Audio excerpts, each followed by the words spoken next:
Alamos. Those images are so scary. Very scary, and especially for people sending us reports. Let's take a look at this right now. This is David shooting out from his house. A very, very scary sight in Los Alamos, and it's going to be a pretty interesting day tomorrow as winds are not yet ready to die down. And even further away, as we look from Placitas, we can see the Jemez glowing on fire. A scary sight, a dangerous sight, and something we're going to be watching closely. So what to expect for tomorrow?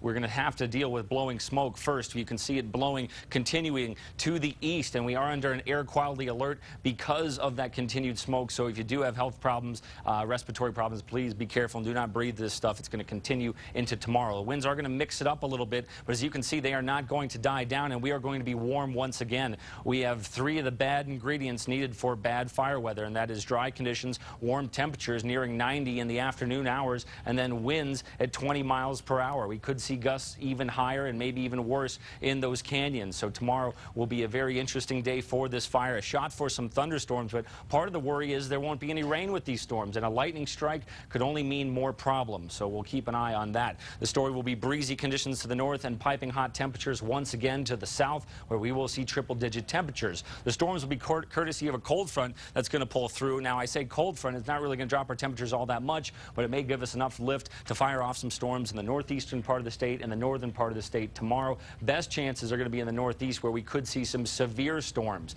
As we get into Tuesday afternoon, another shot at some storms in the northern part of the state and northwestern part of the state. But this is not a huge rainmaker, and it seems like it could cause more problems than anything. We're not going to throw down a lot of moisture with this thing. Winds not too bad in and around the fire. We are seeing winds about 10 miles per hour. They're at 5 in Santa Fe, sustained 14 in Las Vegas, 8 in Socorro, and 9 in Grants. We're at 89 degrees here in Albuquerque. Winds out of the southwest at 8 miles per hour. Let's do the numbers here in northwest New Mexico. Warm again. We'll call it hot, actually. 95 degrees in Farmington, 89 in Durango. 7-day forecast shows storm chances entering the Durango area as we get into Wednesday.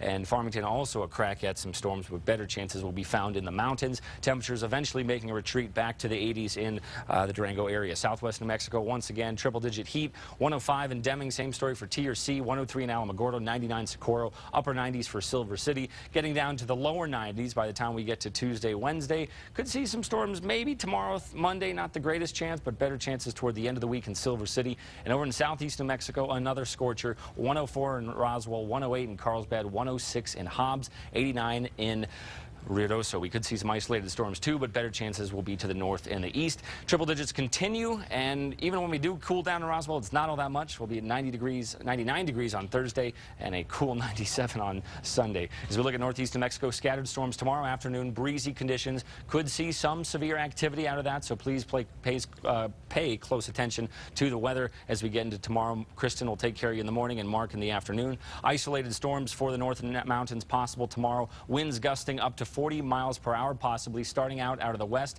and then shifting to a more southerly, southwesterly flow. And it will be warm out there, and that is just not good news for fighting fires. We'll have a 94-degree high in Santa Fe, slipping back into the 80s by the time we get to Thursday. A crack at some storms Tuesday, and then again toward the end of the week. In the East Mountains, it'll be warm again. 94 in Moriarty, 88 in Edgewood, 92 in Cedar Crest, mid-90s for Tierras. Could see an isolated storm there. In the Duke City, slightly cooler, but not that much. 98 downtown, 100 in the South Valley, 90